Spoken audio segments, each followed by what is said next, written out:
Bonjour à tous, j'espère que vous allez bien en ce début d'année. D'ailleurs, je profite pour vous adresser mes meilleurs vœux pour cette nouvelle année. Et pour bien commencer 2024, nous revenons après 3 mois d'absence avec un live Trading Santé sur l'huile de coco. Donc, l'huile de coco, c'est un des produits phares de notre gamme et vous verrez qu'elle n'a pas volé en fait cette notoriété parce que l'huile de coco regorge de bienfaits. C'est justement ces bienfaits que je vais vous présenter aujourd'hui.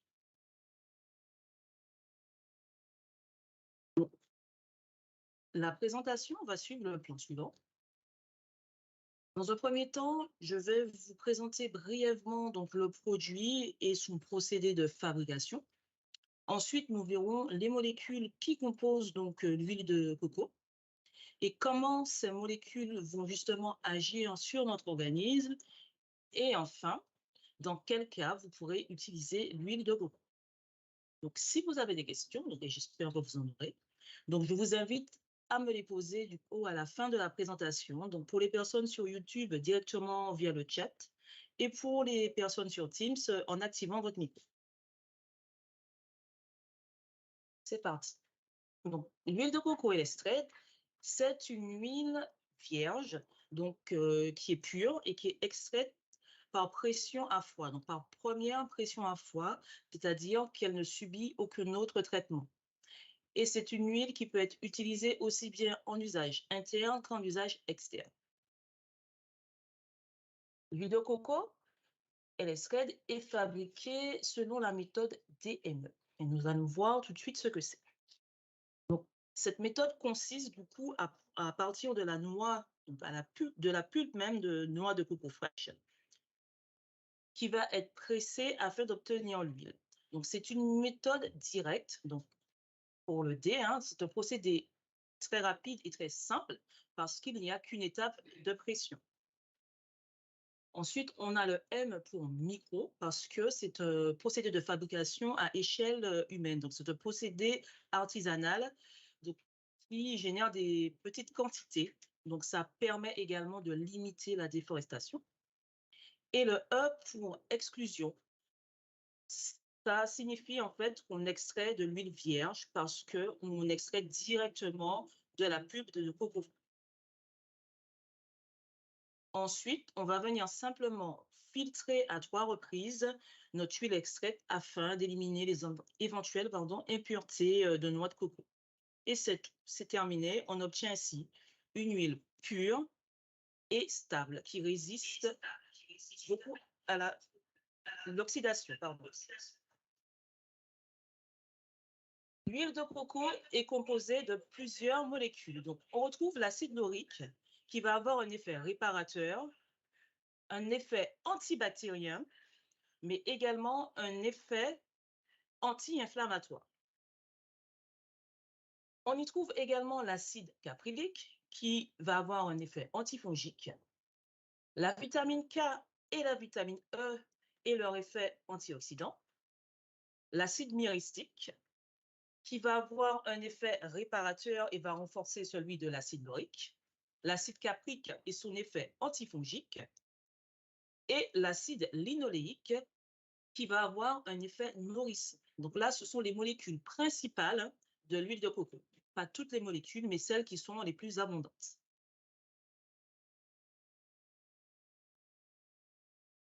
Avant de rentrer dans le vif du sujet, nous allons voir en fait pourquoi l'huile de coco se solidifie, parce que c'est une question qui revient assez souvent. Donc, on va voir tout de suite pourquoi. L'huile de coco et le cèdre, comme on vient de voir, est composée de plusieurs acides gras, donc l'acide laurique, myristique, palmitique, caprique et caprylique, qui font partie de la famille de ce qu'on appelle les acides gras saturés ou AGS. On a également donc les acides gras insaturés, AGI, qui font partie de la composition d'huile végétale également. Les acides gras saturés font que l'huile, en fait, va solidifier à basse température. Et elles rendent aussi l'huile très résistante à l'oxydation. Donc, les huiles sont plus stables. Tandis que les huiles qui ont des acides gras insaturés vont, elles, rester liquides à basse température, mais par contre, vont être plus sensibles à l'oxydation. Donc, forcément, plus une huile végétale va être riche en acides gras saturés, plus elle aura tendance à solidifier dès 25 degrés. C'est le cas donc de notre huile de coco. Tout ça pour dire que c'est un procédé, donc c'est un mécanisme tout à fait normal. Et parmi les huiles riches en acides gras insaturés, donc comme l'acide linoléique ou encore l'acide oléique, on a l'huile de tournesol, hein, bien connue, l'huile de colza ou encore l'huile de noix. Donc, une huile de coco qui durcit, c'est aussi un gage de qualité, parce que ça veut dire que l'huile n'est pas transformée, qu'on n'a pas fait d'opération chimique, elle n'est pas raffinée, hein, et elle conserve vraiment toutes ces molécules et tous ces acides gras saturés. Donc, pas de panique si vous voyez l'huile de coco solide, c'est tout à fait normal, d'autant plus que c'est un processus qui est totalement réversible, hein, donc vous verrez, dès que vous chauffez un peu entre vos mains votre contenant, l'huile va se reliquéfier et ça n'altère en rien sa qualité. Nous allons maintenant voir les bienfaits de l'huile de coco par usage externe, donc usage cosmétique. L'huile de coco, grâce à son acide myristique, donc un acide gras saturé, va permettre d'amener un effet réparateur. L'acide myristique va permettre de réguler le sébum, mais également de réparer les peaux abîmées. Donc, les deux actions de cet acide gras vont permettre de traiter les peaux abîmées. Donc, par peau abîmée, on entend peau avec des imperfections, parce que l'acide myristique va permettre, d'une part, d'assécher, donc d'accélérer la cicatrisation des boutons, mais aussi en régulant le sébum, d'éviter l'apparition de nouveaux boutons. L'huile de coco, riche en vitamines K et E, va avoir également un effet protecteur pour notre peau. Ces vitamines, qui sont des antioxydants, vont permettre l'inhibition donc des radicaux libres en les stabilisant, ce qui va permettre de renforcer notre barrière cutanée. Donc, barrière cutanée, c'est la barrière protectrice, donc la couche superficielle de notre peau. Mais pourquoi neutraliser ces radicaux libres? Parce qu'en fait, ce sont des cellules instables qui vont venir oxyder et dégrader les cellules de notre peau et vont générer des réactions en chaîne qui vont accélérer le vieillissement de la peau et même entraîner des cancers. Donc, c'est pourquoi il est primordial de limiter leur action et le fait d'appliquer l'huile de coco sur la peau aura cet effet.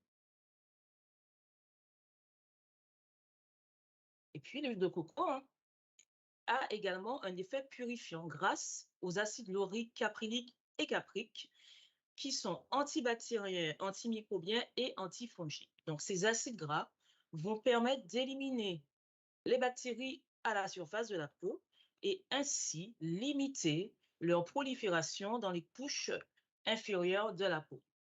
Donc, cette huile pourra totalement être utilisée pour tout ce qui est le nettoyage de la peau à l'huile, pour enlever toutes les impuretés de la peau ou même le maquillage. Et bien sûr, l'huile de coco peut également être utilisée sur les cheveux grâce à son acide laurique et ses vitamines K et E.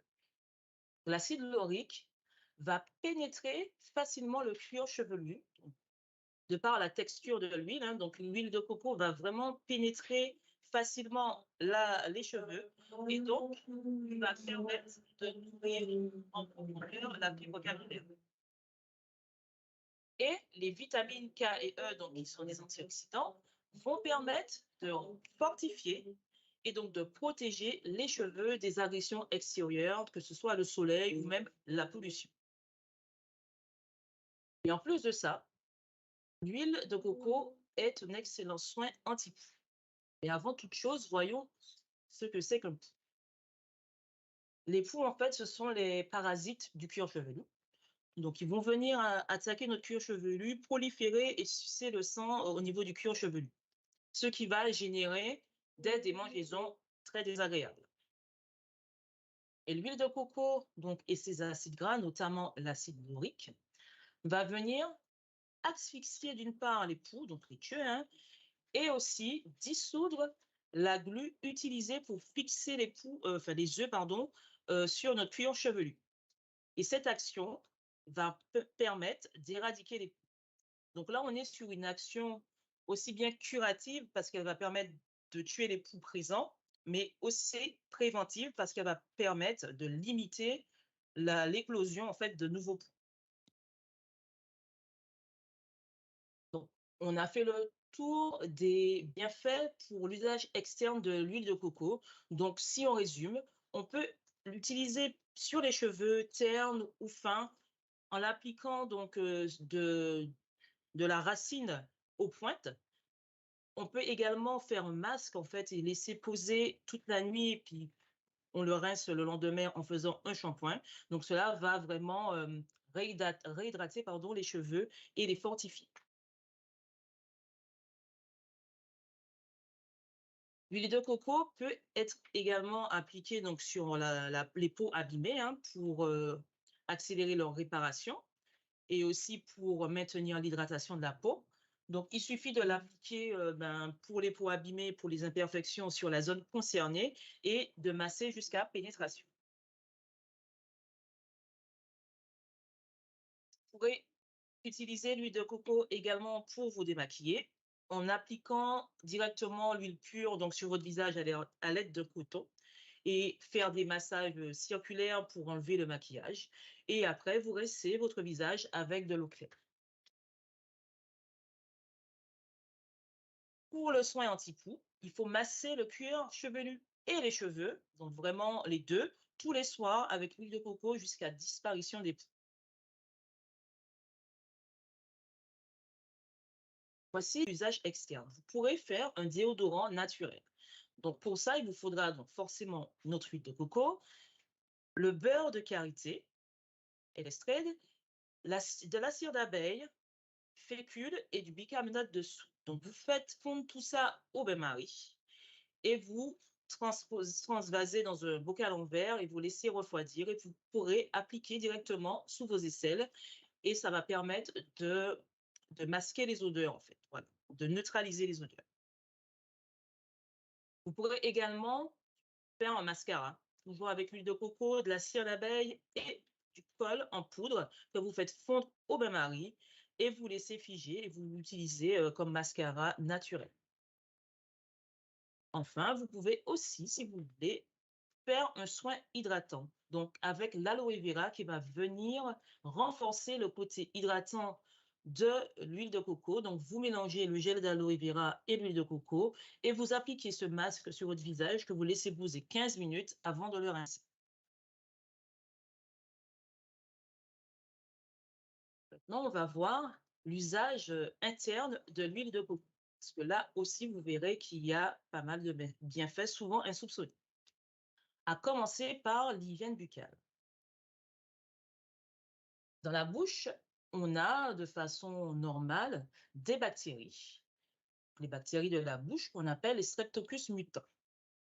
Quand on va manger, et notamment quand on va ingérer des aliments sucrés, ce qui va se passer, c'est que ces bactéries vont être renforcées, parce que ce sont des bactéries qui adorent le sucre, donc elles vont être renforcées et elles vont proliférer. Qu'est-ce qu'elles vont faire? Elles vont aller attaquer l'émail de nos dents en creusant des cavités. Et c'est ainsi, en fait, que la carie se forme. On a vu, hein, le Streptococcus mutant, donc c'est une bactérie qui va proliférer et générer une carie parce qu'il va attaquer l'émail de la dent. Et l'huile de coco, riche en acide laurique qui est antibactérien, donc va permettre de contribuer à éliminer les bactéries qui sont responsables des caries. Donc là, j'attire l'attention sur le fait qu'on est sur un effet préventif. Donc, c'est un soin préventif. On élimine la bactérie avant que la carie se forme. Donc, le fait d'éliminer la bactérie va diminuer en fait le fait que la bactérie aille s'attaquer à la dent. Mais si la carie est déjà formée, bien sûr, on va voir le dentiste. L'huile de coco donc sera aussi bien utile pour tout ce qui est muquet buccal, mais aussi la mauvaise haleine et le développement de la plaque dentaire.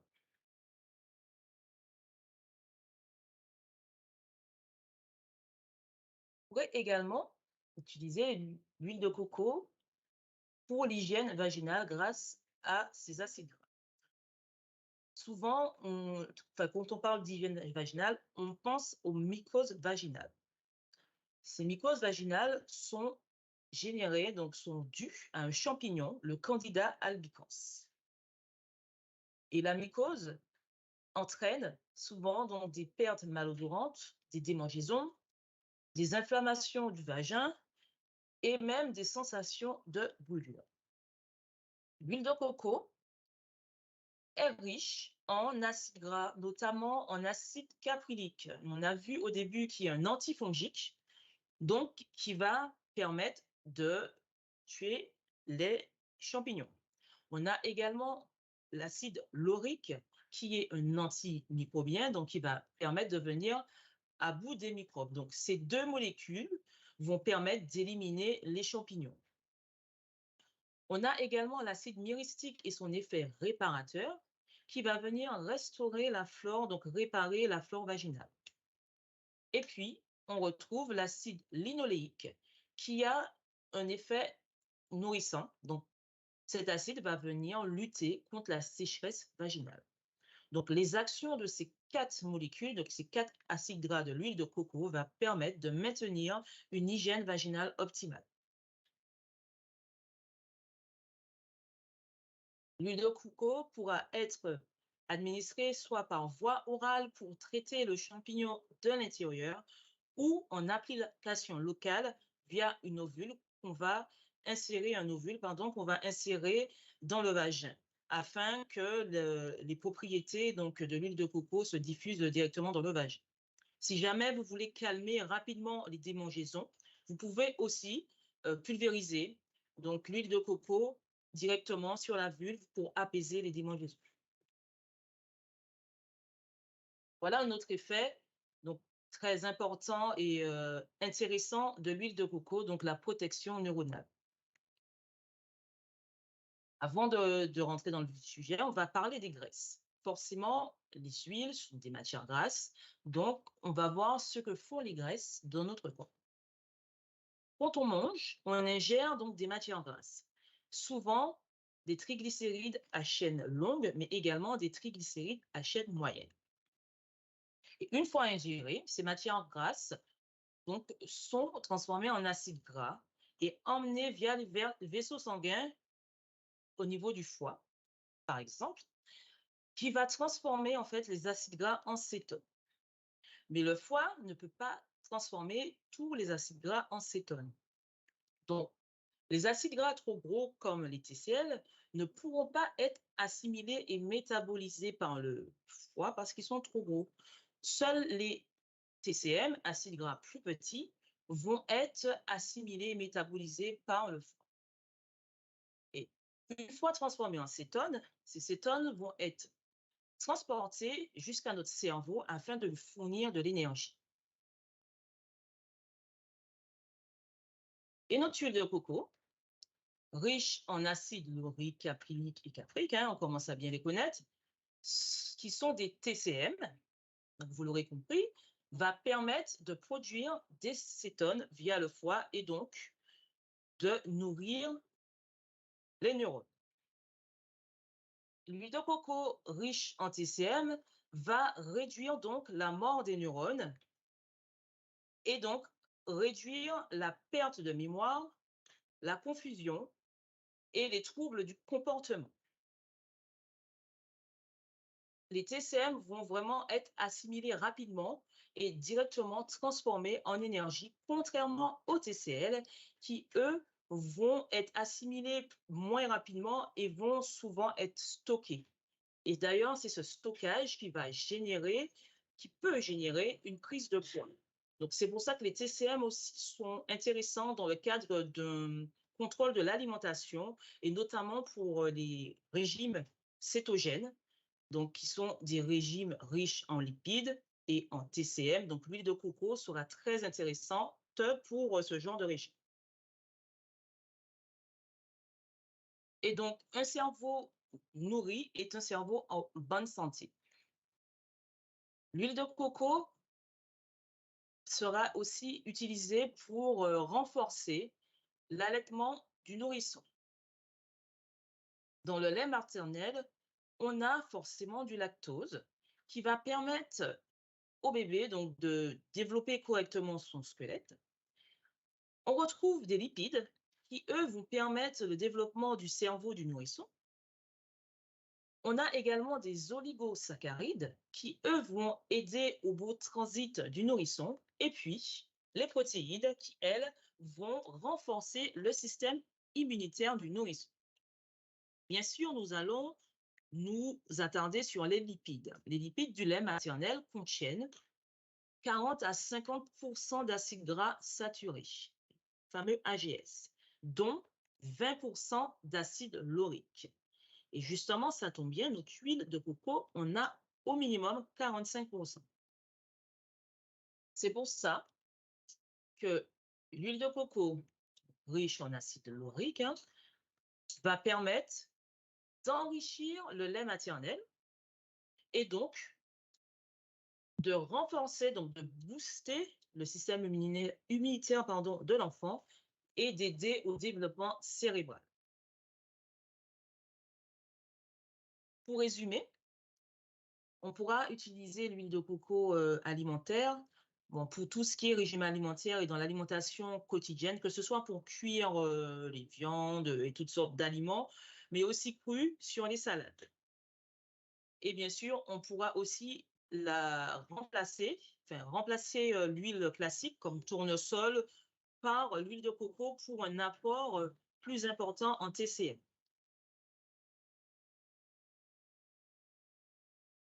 Pour protéger les neurones, donc, il faudra prendre une cuillère, voire 2 cuillères à soupe d'huile de coco à jeun le matin, quotidiennement, afin de prévenir la dégénérescence neuronale. Donc, bien sûr, quand on dit à jeun, donc tout le monde ne peut pas supporter donc, le goût de l'huile de coco, donc il est tout à fait possible de mettre 2 cuillères à soupe d'huile de coco dans une boisson. L'important, c'est vraiment de n'avoir rien ingéré avant ça, que ce soit vraiment le premier apport en matière grasse pour que les TCM soient directement transformés en énergie.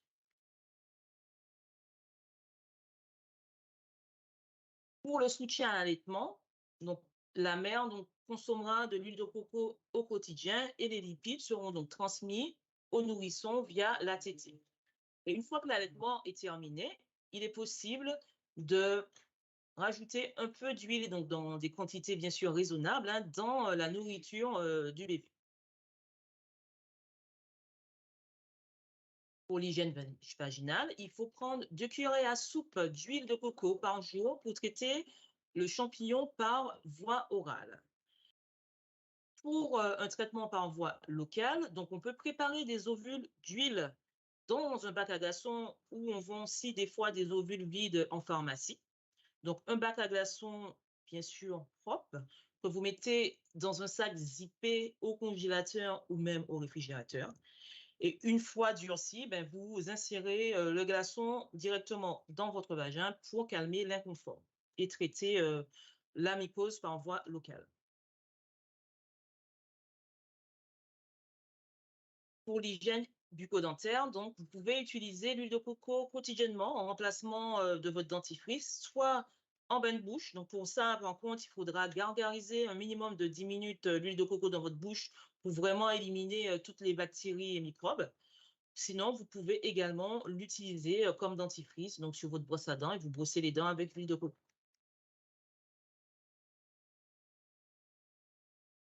Voici quelques recettes, justement, une première donc de dentifrice, donc vous pouvez réaliser un dentifrice avec l'huile de coco, le clou de girofle, très efficace pour le soin dentaire parce que ça désinfecte également des bactéries, De la menthe poivrée, donc de l'huile essentielle de menthe poivrée afin de rafraîchir, d'amener ce côté frais à la bouche.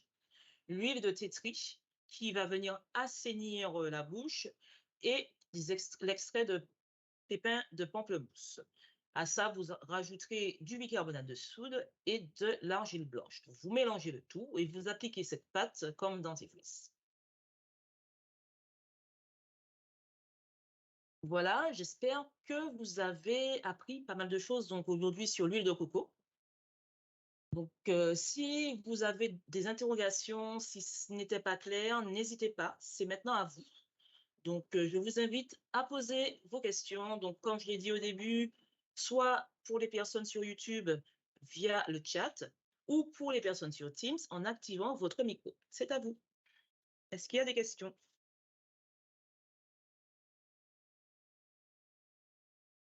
Oui, donc on me dit qu'il y a une question au niveau des internautes. Donc, je vais lire la question, hein. Donc, c'est une question sur la durée de conservation du déodorant maison. Donc, après, oui, c'est ça. On dit environ 1 an, après vous le verrez tout de suite si ça tourne, mais le fait d'avoir aussi les huiles essentielles de thé hein, et notamment donc l'extrait de pépins de pamplemousse, si je ne me trompe pas, du coup, va permettre de maintenir, le déodorant, d'allonger, la durée de conservation. Vous pouvez aussi y mettre, du citron, de l'huile essentielle de citron, qui est réputée pour être un conservateur naturel si vous voulez rallonger la durée de conservation du déodorant. Donc l'huile essentielle de citron, de l'huile essentielle de tea tree peuvent aider à rallonger en fait, la durée de conservation.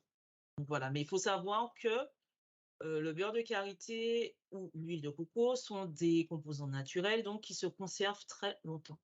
Donc, pas vraiment de date, on dit 1 an, mais je pense que ça peut aller au-delà d'1 an, bien sûr, si c'est conservé dans de bonnes conditions. Donc, éviter de les mettre dans un endroit trop chaud, bien sûr, ou trop humide. Est-ce qu'il y a d'autres questions? Donc, on a une autre question donc d'une internaute qui demande: «Quelle est la différence entre l'huile de coco et l'huile de coca?» En fait, les 2 huiles sont issues de la noix de coco, hein, donc la différence, c'est vraiment le procédé de fabrication. Comme on a vu pour l'huile de coco, donc extra vierge, qui est la nôtre, on extrait donc de la pulpe fraîche de coco directement l'huile de coco qui n'est pas transformée. Alors que pour l'huile de coca, on va faire sécher la pulpe avant et on va raffiner et désodoriser l'huile souvent. Donc, du coup, il y a un procédé supplémentaire qui se passe à haute température et qui aura pour incidence de détruire quelques nutriments de l'huile de coco. Donc, c'est ça la différence, en fait. C'est pour ça que souvent, l'huile de coco, de copra, pardon, vous verrez, n'a pas d'odeur. Contrairement à une huile de coco qui est extra vierge, qui a vraiment une odeur très marquée de coco. Est-ce que vous avez d'autres questions?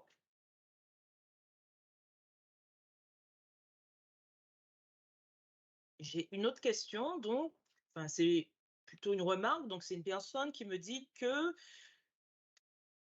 quand elle utilise l'huile de coco, ça lui rend sur ses cheveux, ça rend ses cheveux secs. Donc, effectivement, selon le type de cheveux, l'effet va être différent parce que l'huile de coco qui est riche en acide laurique comment dire ça, va venir renforcer l'action des protéines de nos cheveux.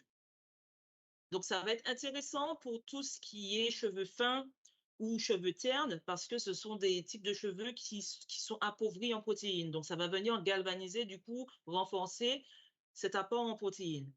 Tandis que pour des cheveux, par exemple, raides ou secs, où là, l'apport de protéines n'est pas forcément nécessaire, on va venir, en fait, avoir un apport trop important en protéines qui va bloquer l'hydratation du cheveu, en fait. Les cheveux ne pourront plus être hydratés, bloqués par ces protéines. Donc, c'est souvent ce qui génère le dessèchement des cheveux parce qu'avec l'huile de coco, on a vraiment un apport important de protéines. Donc, selon le type de cheveux, l'apport de protéines trop important n'est pas conseillé, tout simplement. D'autres questions? Donc n'hésitez pas, hein, c'est le moment. Ah, donc il y a quelqu'un qui demande: «À quel âge peut-on utiliser l'huile de coco?»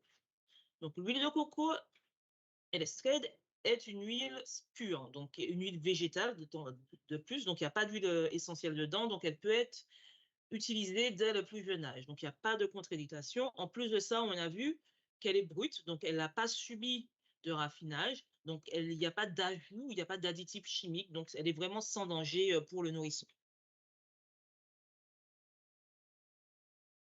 Est-ce que vous avez d'autres questions?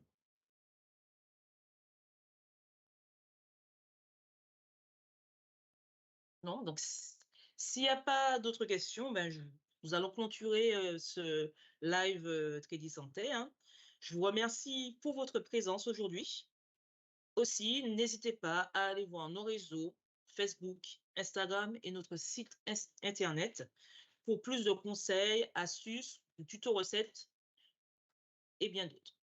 Donc, je vous souhaite une bonne fin de journée et encore merci pour votre présence aujourd'hui.